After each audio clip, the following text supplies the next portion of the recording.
This is Lisa Fox. I am the Director of National Center for Pyramid Model Innovations. We're recording the call just to let you know so that it can be played back later. For people who weren't able to join our scheduled call, I thought we'd start by first doing introductions, and then I'm going to give the control of slides over to Phil, who will do orientation to the application for intensive TA, and then we'll have time for questions. So that's me. I'm going to kind of go down the participant list. If you can see it in your box, you'll know when it's your turn to speak, if you can speak. So Phil? Hi, Phil Strain at Denver University and part of the National Center on Pyramid Model Innovation. Happy to be there and here.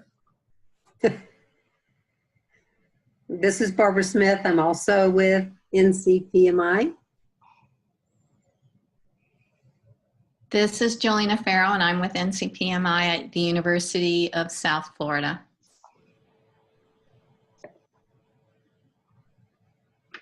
And then somebody from a number 605, area code? Or 860 area code? Yeah, that's me. That's Deb Resnick. Oh, so you're on 20. I am not from NCPMI, but I do have a question. Yes. No, carry on with the introduction. All right. Beth? Hi, I'm Beth Morehouse. I'm with NCPMI at Vanderbilt. Great. Well, that is who's on the call. So, Beth, Deb, did you have a question right away, or you want us to get started? Lisa, this is Barbara. Looks like Jenny May has joined us. Oh, terrific. Jenny, you No, want my question can wait, Lisa. Thank you. Jenny, can you speak? You want to say hello? She's muted.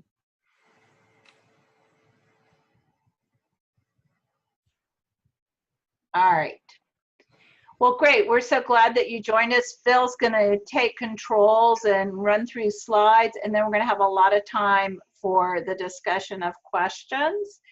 I have a two-step process to get him control, so let me do that. You've got the mouse, Phil. See if you can run it. No, not yet. So those icons at the bottom have yet to appear. Huh. Oh, there they are. Can you go down to the bottom of your screen? I can see them now. Good. Yay. Oh, there they are. Got it. Cool. Thanks again, everybody, for being on the call. The primary priority is to address any questions that you may have at the outset. But there actually may be more that come up as we talk through some things that elaborate on the RFA, hopefully explain it in a little bit more detail or specificity, if you will. We want to tell you a bit more about what we're going to provide in the forms of intensive TA, hit some of the highlights on the application requirement, and talk about some of the questions that we've been asked thus far, and then talk about timeline and selection process. So that's where we are currently headed. So our primary goal of this particular intensive TA initiative is to really take a couple of states to a higher plane in terms of the implementation of the pyramid model. initially at least within Part B services. And we want to do that by equipping personnel within the state to be gifted trainers on the pyramid model, to leave you with a cadre of coaches who coach leadership teams at local programs to implement the pyramid model with fidelity. We also want to leave you with practitioner coaches at local sites who coach practitioners, not surprisingly, to implement pyramid model practices and use the teaching pyramid observation tool to guide that fundamentally important work. And across all elements of our work, we want to equip you with data systems, but just as importantly, with guidelines about how to respond in a logical, cost-efficient, effective way when certain data paths may emerge in terms of coaching log data, TPOT data, child outcome data, and the like. We would trust that you are somewhat familiar with the pyramid model, but the key elements for us related to this initiative are that we really feel like we have sufficient data at this point to assert that it's the right model for all children, regardless of their developmental status, to improve their social emotional development, and by doing so, also largely prevent the occurrence of challenging behavior, and when challenging behaviors do occur, to be able to remediate those in a timely fashion. We also believe that the pyramid model is particularly efficient, and it's efficient because it's a tiered system, and we encourage people to make what we think are smart decisions about practices that are appropriate for all children, practices that are appropriate for kids who we might describe as more at risk for social and emotional difficulties for a variety of different reasons. And then we have, of course, function-based, communication-based interventions for kids who are not responding in a timely way to other elements of the pyramid, and they need a highly individualized, data-based approach to address their challenging behaviors. Just as a real brief flyover, our tier 1 of the pyramid, which we'll be focusing on, includes those universal practices around developing relationships with children and relationships with parents, and actually promoting relationships within teams, whether those teams are at the state level or at the program level or at the classroom level. One of the hidden secrets is that those strategies in the pyramid model work for everybody, not just for kids, but they work for adults as well. Our tier 2 is around systematic teaching strategies to improve a variety of skills that we know set children on a developmental trajectory for success throughout their life. Their skills such as being able to regulate and label and control your strong emotions, developing skills specifically around friendship formation, developing friends in the first place, maintaining them in the second place. And then, of course, intensive interventions at the tier 2, or excuse me, at tier 3. And at tier 3, we are, I guess, Lisa, we might say we're in the process of making a transition somewhat, where we have really tried to more operationalize and manualize Tier 3 in the form of prevent, teach, reinforce for young children, which is totally compatible with our prior module training, but provides a level of specificity around practices that prior to this point hasn't really been generally available. So what are we going to provide? This is a 2-year effort. This is a flying start effort. Not a lot of planning. There's a lot of doing. And we will have specific individuals for each state who have specific expertise and knowledge around supporting the state leadership team, which you know from examining the application is a pivotal piece of this whole equation. We'll also have experts in professional development who will be working with coaches and providers and behavior specialists around pyramid model, around program-wide scale-up and sustainability. We'll be using a combination of events. They will be on site. They will be distance in nature.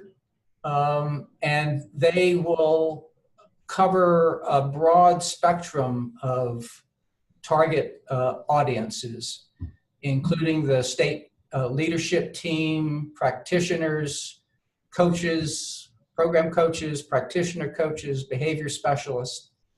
And as mentioned previously, we'll be providing a significant amount of both materials as well as technical assistance with data tools and evaluation systems, which we feel like are absolutely essential to this or any similar kind of effort.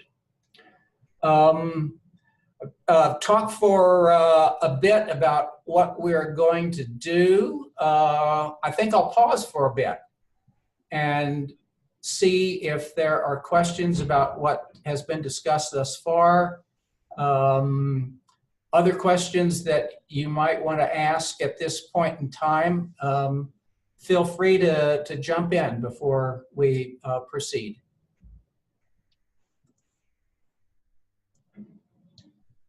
Oops.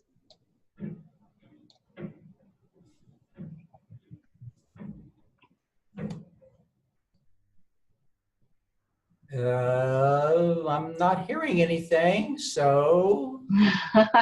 Lisa, do you have anything you'd like to add? I don't think so. I'm enjoying your wonderful explanation of a complex application. Oh, I'm such a praise junkie. Do you have anything, would you like to elaborate? No, thank you. Okay. Then I'll go ahead. I'll take that as my signal to control my strong positive emotions. So this slide really represents, in a thumbnail visual format, a way to conceptualize this effort. So there's a state team that is responsible for, well, let's just say everything at some point. Mm-hmm. The state team is going to be guiding this effort, funding this effort, determining who the program coaches are going to be, making initial selection about implementation sites, thinking deeply and strategically about scaling up over time and about sustaining the effort as you do scale up. There's also this essential piece that we will provide both on-site and distant coaching to, and that is a professional development network of program coaches. These are individuals who at the end of two years will know the pyramid model up and down and sideways and diagonally, and more importantly, can guide implementation site leadership teams, that's at individual Part B programs, to implement all aspects of the pyramid model as it should exist at the local program level. The implementation sites are self-explanatory, and within that context, we obviously have other important constituents or practitioners, families, and of course, children served in those programs. I think if you ask Lisa, she would tell you that this center part here is really the linchpin of our efforts. And I can't disagree with that. In our past use of this particular model, not just with the pyramid, but with other initiatives that we've used this overall model with over the last 10 or 15 years, the quality and commitment of this cadre of professionals is really of extraordinary importance to getting it right. Not only do they serve these implementation sites in our model, but they also serve an important role in communicating back to the state team issues that they need to know about, problems that the state team needs to solve that can only be solved at a state level in terms of a change in policy, perhaps a difference in how reimbursement gets thought about, this, that, and the other. So that's really key. Now, at each implementation site, there are also leadership teams, which we want to have broad representation within that implementation site community, with practitioners of all ilks and adult family members and folks doing custodial services or driving the bus. It's not just a matter of the more the merrier, it's that the more diverse probably the outcomes are going to be more robust.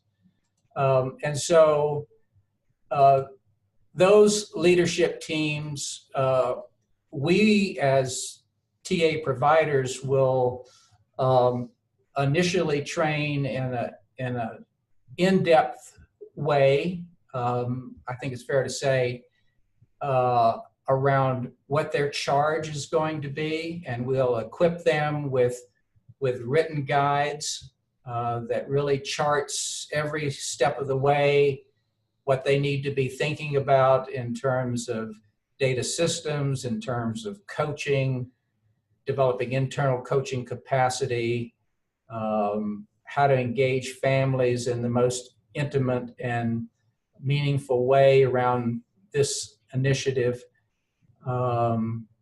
addressing behavior support plans for kids whose behavior is of immediate concern to everybody in the program, and of course making themselves as a leadership team smart database decisions along the way.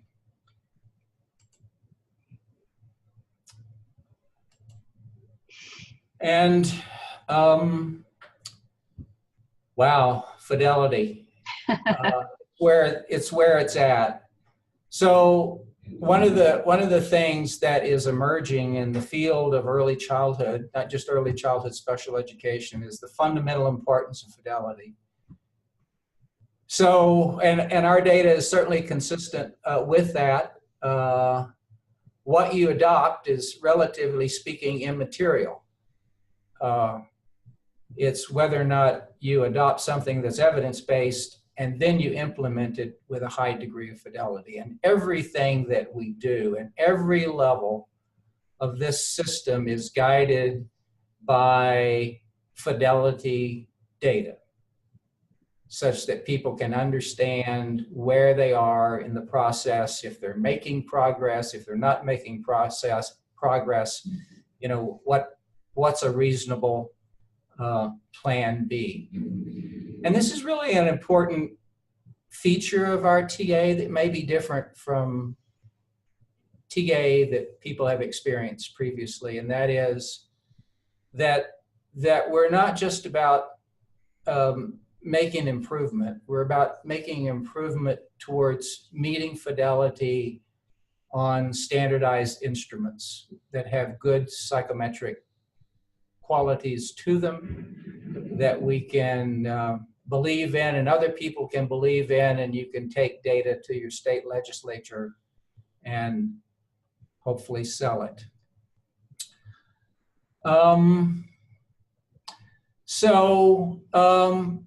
So here's some frequently asked questions. And I'm going to pause again before we go through these and see if there are any questions from the group on the phone that I can address now.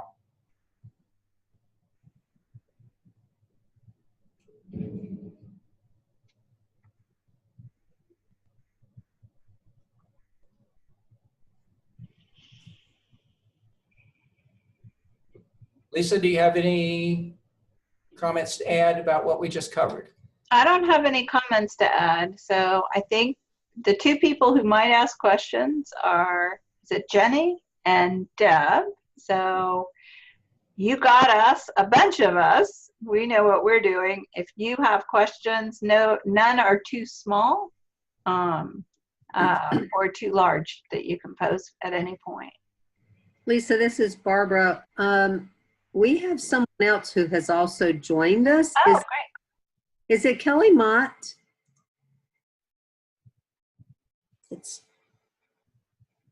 You're muted. Who is that? No, this is, if you can hear me, this is Chris Mishu from the state of Maine. So. Oh, great. Oh, great. Hi, Chris. Thank you. No, I have no questions at this point. I read through it and honestly was just joining to see if other people had questions that I hadn't thought of. I can kind of tap into that. But so far it's been pretty, I think it's been pretty clear. So. I have one. This is Jenny in South Carolina. Can y'all hear me? Yeah. Hi, Jenny. Yep. Oh, yay. No technology issues. And this might be just South Carolina specific. I do understand in my own mind how Pyramid aligns with PBIS, MTSS, and we're actually using it. We're in the beginning stages of kind of using it for our inclusion work and our preventing exclusionary discipline practices and things like that. So I have this idea in mind of how we might be able to do statewide implementation with some of our K-12 initiatives. And in South Carolina, we have a Read to Succeed bill that was passed into law, and as a result, each school district needs to have an MTSS plan. There's a great deal of technical assistance and support from the Office of Early Learning and Literacy to each district to develop this plan for next school year. I would very much like for our early baby statewide pyramid implementation to be aligned with that. If South Carolina were selected, Would this technical assistance be able to help us with that pyramid MTSS alignment as the initiatives go? And that was a really long question, but I hope it maybe made sense. It's a good question. So who wants to take a shot at it? Barbara, you're a state planning person. Do you want to take a shot first? I'll go first, but then you should jump in because you've done that. Yeah, so Jenny, well, there's some core features that in our work around the pyramid model that Phil just went over. They were shown there with the state team and the professional development network of program coaches, and then the leadership teams at the program level. And then data collection. We believe those 4 features are critical.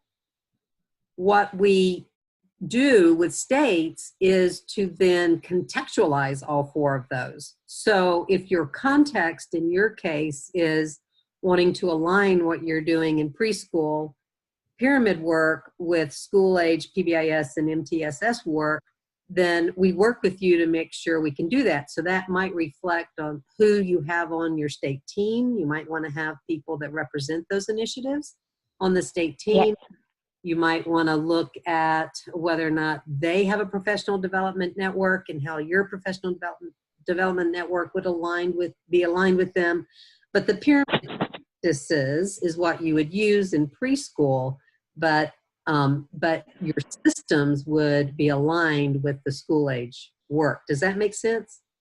It absolutely does. And y'all wouldn't mind, if we were selected, y'all wouldn't mind to help the state leadership teams have those conversations so that our procedural policy practices that come from that place are conducive to things being aligned in the districts or in the early childhood sectors. Does that? Absolutely. We would support your work around that and other alignments. So there may be an initiative around early childhood mental health or an initiative you mentioned around inclusion. What we're all about is trying to make your work and other leaders' work efficient and effective. Perfect. Yeah. Thank you. Let me just add my feeling and say we would love to do that because I can't think of anything more important for the future of our pyramid work than figuring this out. Because if there is, think about it, if there's not alignment, what a disaster, what a waste of money. So yeah, the opportunity to do that, well, not just in South Carolina, but in as many states as possible, I think is absolutely essential. So I'm happy that you're there. Thank you. Well, and I think that would be helpful for us in terms of sustainability in our state. So I'm glad to hear it. I'm excited to complete the application. Great. Any other questions from folks on the phone?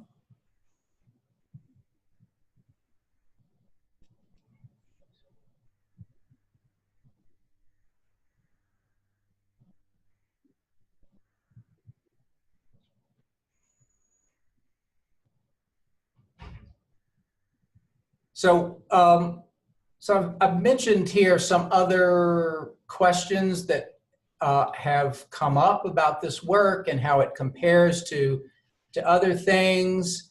Let me just respond to these other 4 really fast. What we are going to train and coach and support you on is certainly aligned and related to any kind of module training that states may have engaged in. But that module training, I don't know off the top of my head, might represent 5% of what we're going to be delivering. So this is as opposed to working with a group of sometimes unrelated practitioners who come to a one-time or two times training event. I mean, this is about implementation science in action. And yes, it involves the elements of module training, but far, far more. And so obviously the answer to 3 then is yeah. There's no prohibition. In fact, I think it's probably a good idea to have dipped your toe into the water. It really helps at the most basic level, knowing what you're getting into, or having some sense of it from a classroom practice standpoint. Number 4 is a tricky one. We can help you with it, but here's our experience: that the content, if you go across birth through 5, is so diverse, and the systems are so different, even in states that have birth through 5 systems. If you look at the actual delivery of services, that we think this 2-year timeline is not long enough. So we have already on the streets, as some of you may know, a Part C Intensive TA initiative.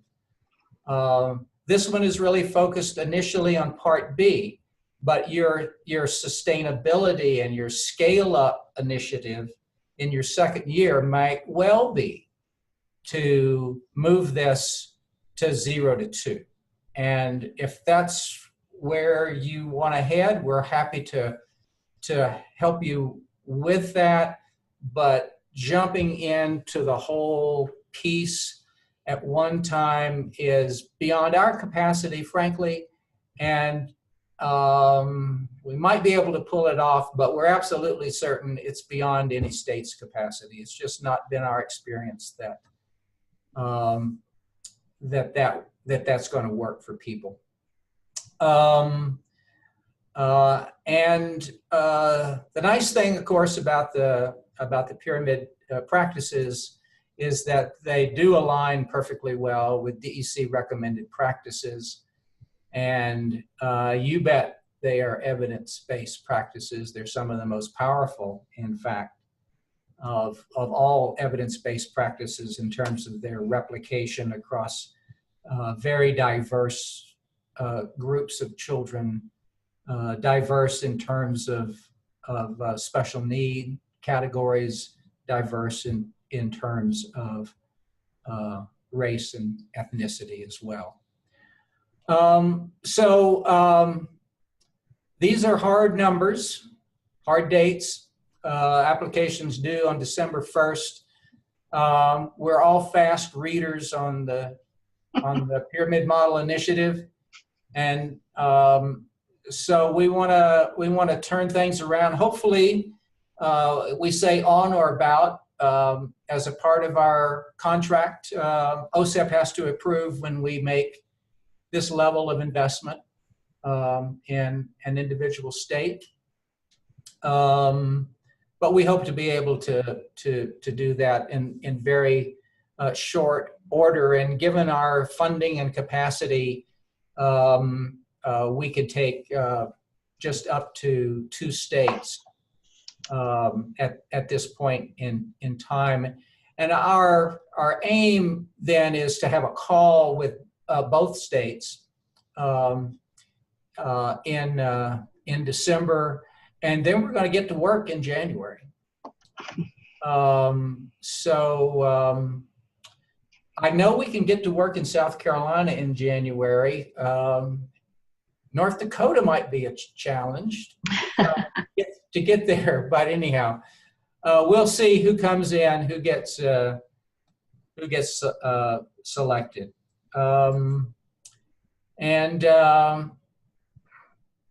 That's the end of our show. We hope you apply. If you have friends who are thinking about it, encourage them also. I realize that's creating competition for yourself. But after all, you have a head start because you were on the phone. So anything else that we can help folks with in terms of the application process, clarifying the work that will be ongoing? Oh, I know what. Hey, Lisa. Yes.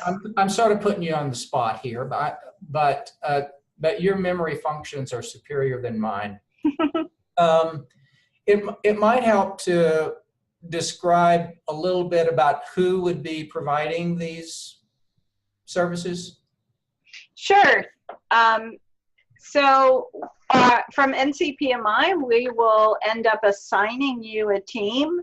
You will have a person devoted to state leadership teaming. They will meet with you monthly and help you organize and guide you in convening the state leadership team. Will show up to the first couple of meetings and be a part of your state leadership team meeting to really launch it and launch it in the right direction.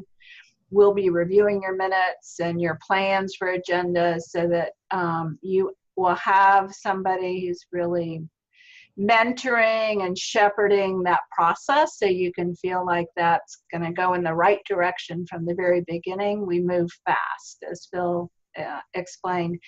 Then you'll also be assigned a professional development lead. That person will be often on the call with you in state leadership team planning, because a huge effort is to roll out this initial training. And that person will come to some of your initial state leadership team meetings. They'll then move into organizing, helping you organize in the identification of your professional development network of coaches, program coaches, and figuring out the training events, the recruitment of your implementation sites. And so we have early on, we'll review probably in your first call a side-by-side rollout of 2 years of activities that and what will be happening each month that we're engaged with you. With the professional development, I call that person a professional development lead, because actually they'll broker the talent out of NCPMI. So when we do coach training, we'll bring our folks who are really good at that to do the coach training. We'll be training people in PTRYC, which is the Tier 3 behavior support. And we'll bring our people who are really good about that and in that, and training your leadership teams and training them practices. So you'll be tapping into the NCPMI faculty that have talents in various areas, including someone who will help with all of your data pieces. So we'll want to empower you quickly to use data tools, collect data, organize data, and be able to reflect on data. So you'll have someone who will support you in that as we move forward across the 2 years. Actually, I think people's experiences when they've been working with us in intensive TA is we're right there ready to support you kind of all the time. You're our most important client when we start engaging in this kind of TA, and we are completely invested in your success.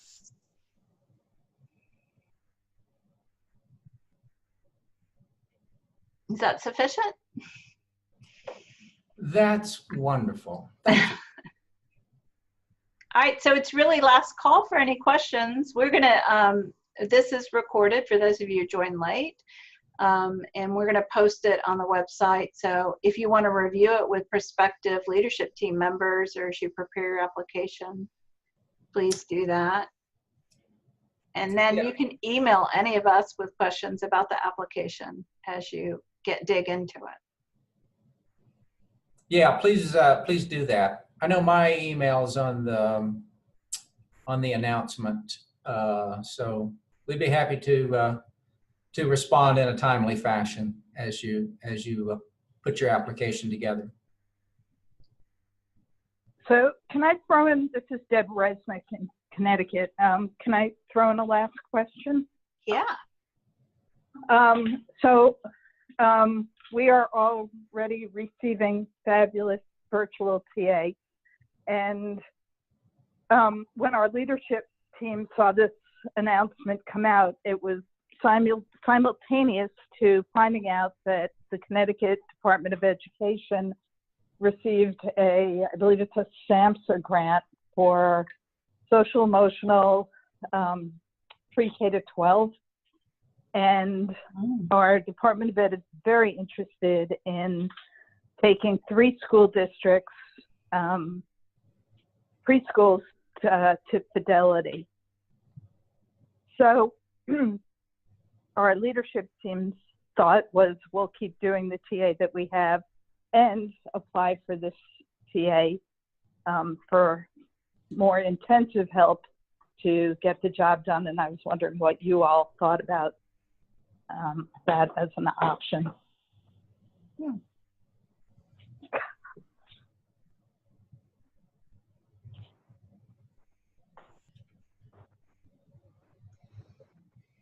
Phil, do you have thoughts about that? Tell me which initiative that you are involved in, the exploration one? Yes, the virtual that just began. I'm sorry, could you repeat? I got a little static on my end. It's the virtual TA. Okay. Barbara, you want to help me with the name? No, you're right. Yeah, it's the exploration and planning. I don't know, Barbara. What do you think? I don't see any incompatibility at all. I agree. And Deb, even though Yeah. we all would vie to work with you directly, we're really not in competition with each other. So I think I kind of knew that. I think whatever you and your state team think is a good fit. Mm-hmm. So I think applying for the intensive TA is a great idea. And then if Connecticut is selected, deciding whether or not staying in the planning virtual TA makes sense, and we can work with you on that. So Deb, do I understand that what you'll do is leverage the SAMHSA award in this, or it'll become a part of that initiative? No, because we haven't gotten that far in exactly what this is going to look like. But yeah, I guess we'd be leveraging part of the funding from the SAMHSA grant to support this part of the work that we would be implementing with them. Yeah, I think that sounds really exciting and promising to have things kind of align at the same time. And if you can get people to agree that they should be in alignment, that's huge, as we talked about with the South Carolina MTSS example. Yes, and the agreement to work together, at least at the implementation levels at SDE and OEC, is there. That's awesome. It's really getting buy-in from commissioners, and I don't see why it wouldn't happen, but it doesn't seem to make sense to have parallel efforts. Exactly. So, all right, so we will throw our hat in the ring and see what happens and work it out when we get it, and if we don't, we will continue to work it out. Terrific. On our own. Well, great. Yeah, All right. I would definitely encourage you to apply. I mean, it sounds like this SAMHSA grant is an opportunity. Yes. More so than a challenge. I think that depends on where you're sitting, but yeah. Yeah. Yeah, no, we're very excited, and we asked SDE probably 6 or 8 months ago to include Pyramid in it, and knowing that it would be a good fit. So we're ready to move forward with the TA or not. So that's good to know that we're not excluded, because we're already receiving fabulous TA, and we'll move on from there. Thank you. You bet. Anybody else have a question before we close?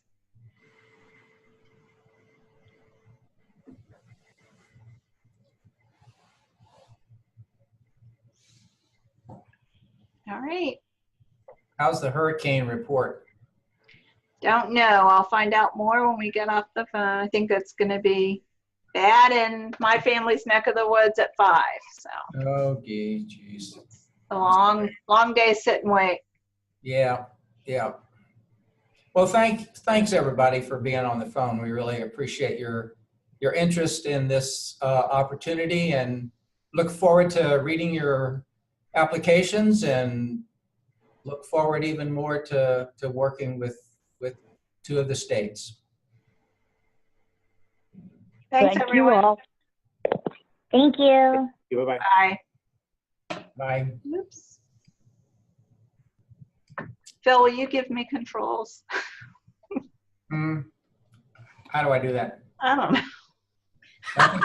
You don't get the rest of us, right? No. All right, bye. View options. Whoops. Whoops. Oh, All right, I got it, I think. you got it. I think you got it.